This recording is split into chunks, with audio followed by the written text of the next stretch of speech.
Welcome back to Girl Boss SA. You know what time it is? New season, new video. And this season is quite special because it is the season of Oset, who is the leading divinity in the Ennead of Heliopolis. She's regarded as the most powerful goddess in the Egyptian pantheon, the greatest of the Neteru. She was said to be the source of divine intervention, healing, and all magical processes. Today, she's mostly known by her Greek name, Isis, but our ancestors in Kemet called her by her original name, Auset. She's the daughter of Geb, god of the earth, and Nut, goddess of the sky, the heavens.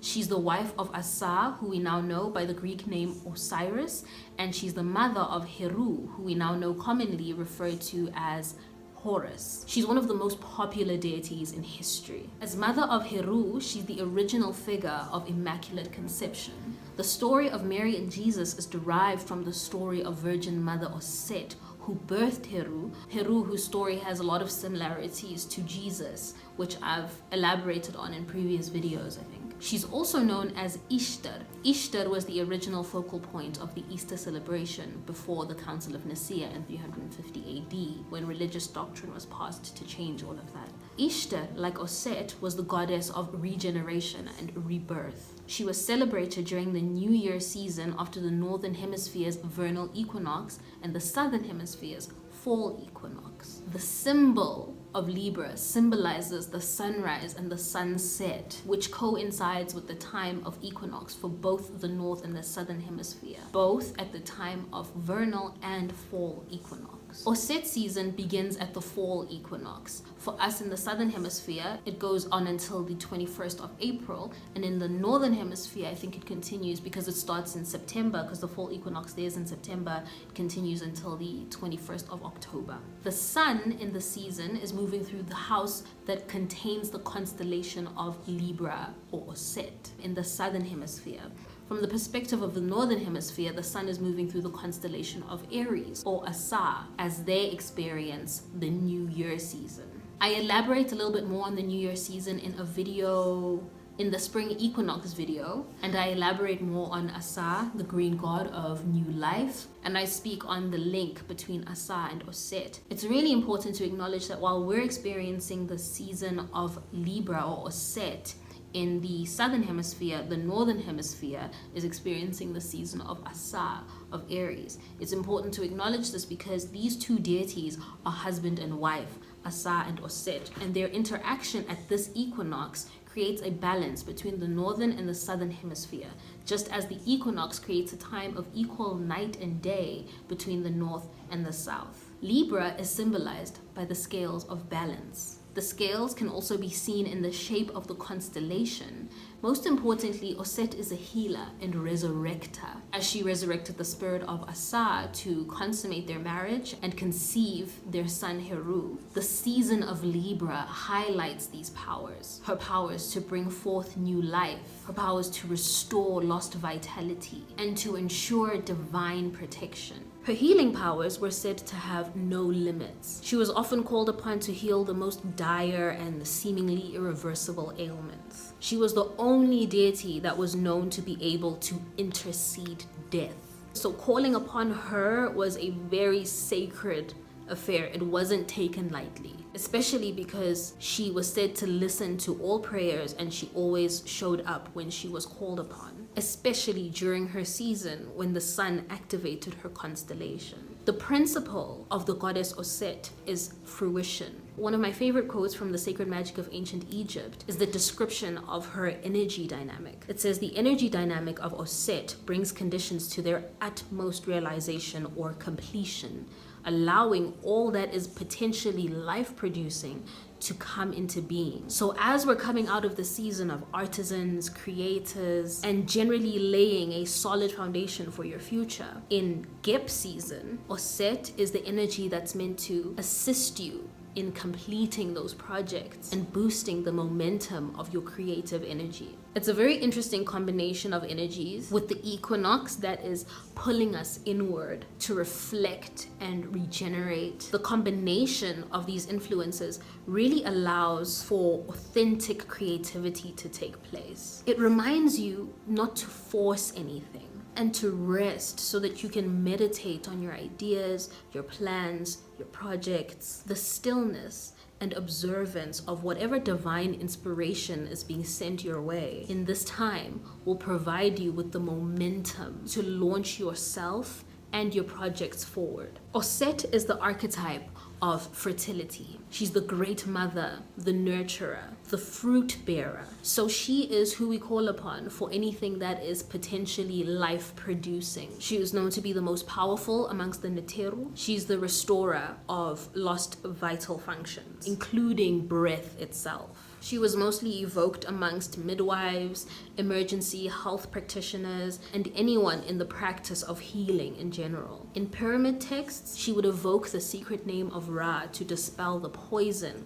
from her son Heru and help restore his lost eye in a series of battles with Set. So she was respected as the goddess who banished harmful influences. This is a really good season to increase your knowledge of high magic. This is when high priests and priestesses would spend a lot of time studying and developing their powers and ability to connect with the gods, to connect with source, to heal, because Oset is the goddess that taught Heru the proper use of personal power and the careful practice of high magic.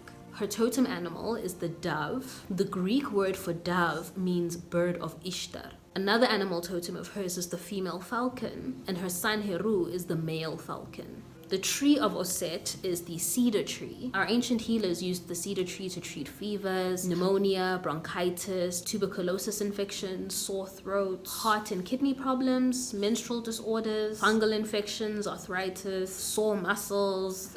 The list is quite long. It's a very long list. The cedar tree is one of the most versatile and effective trees for healing ailments. The crystal of the season is carnelian. Our ancestors used carnelian to restore vitality, to restore motivation, to stimulate creativity, and to instill courage. The color of the season is maroon. So it's a really great season to burn maroon candles, but they can be really difficult to find. So you can also burn red candles, dark red candles. It's really mostly about the intention. That is what programs the candlelight. And with all of the seasons and whatever magic that you're working, if you can't find the actual color of the candle that you're looking for, a white candle always works just as well, because it really is all about the intention. It's about the intention that you're setting. The colors just help you tap into the vibrations of the intentions that you're trying to set.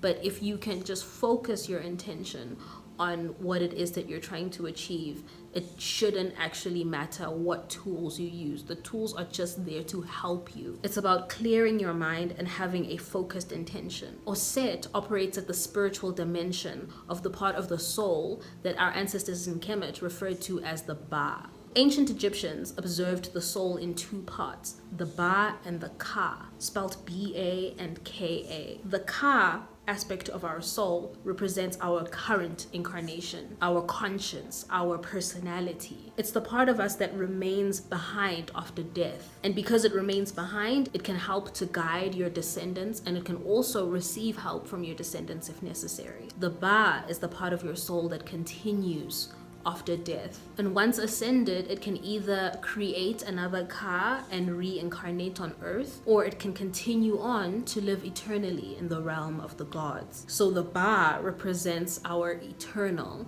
the undying essence of the soul. Unlike the Ka, which represents the personality or the conscience of your current incarnation. So the Ba is where Oset's magical process is most active. This is where she holds the power to intercede death, to resurrect. Because upon death, your body would be embalmed or mummified and placed in the tomb while your soul would await judgment. Your Ka would remain in the tomb with your physical body, whilst your Ba, which could fly, was able to leave the tomb and journey to the underworld. You can find in British museums or in the Egyptian Book of the Dead ancient drawings of the Ba, which was often represented by a man-headed hawk hovering above a mummy. The man head of the hawk would represent the actual person, the deceased person. The Ba always appears as a bird in ancient texts, and also in the physical world. And it also sometimes manifests as very strong winds. So your Ba, which basically represents your astral body, in that whole process, it can revisit your physical body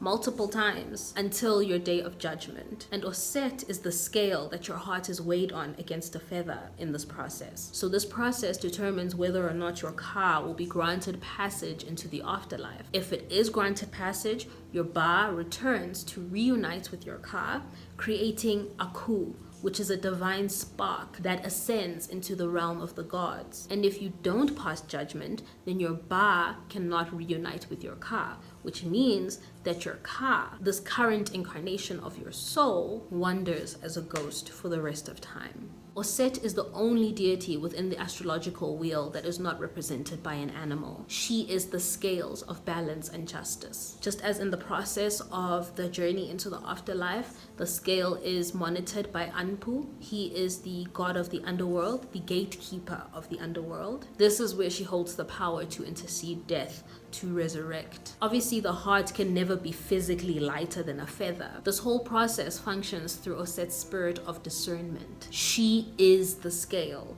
that weighs the contents of your heart against the feather. So evoking Oset can actually summon the reviving winds that create space for the Ba to return. Ancient Kemetic texts speak of this as a very sacred practice amongst high priests and priestesses that were representatives of the goddess Oset. As the great mother, her function within the cycle of creation is birth. She governs the process of ushering life into the physical realm, and this includes reincarnated lives. So she governs the womb. She also governs the solar plexus chakra, which is represented by the color yellow. It honors the life force. It reflects the vibration of the sun. The sun astrologically represents our ego, confidence, courage. So this chakra is about strengthening and balancing that part of ourselves, instilling courage and confidence. The incense for the season is jasmine, and the scent for the season is rose. So rose oils, elixirs, rose essential oil. Ultimately,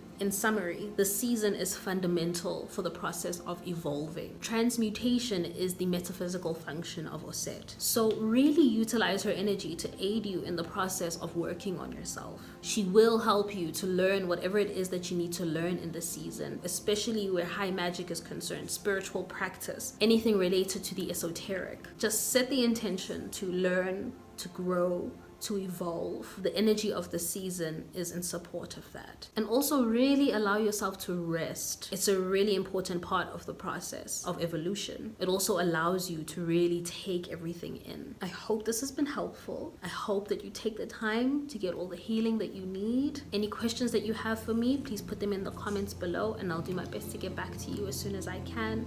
Thank you so much for watching. Lots of love and light and peace. Take care.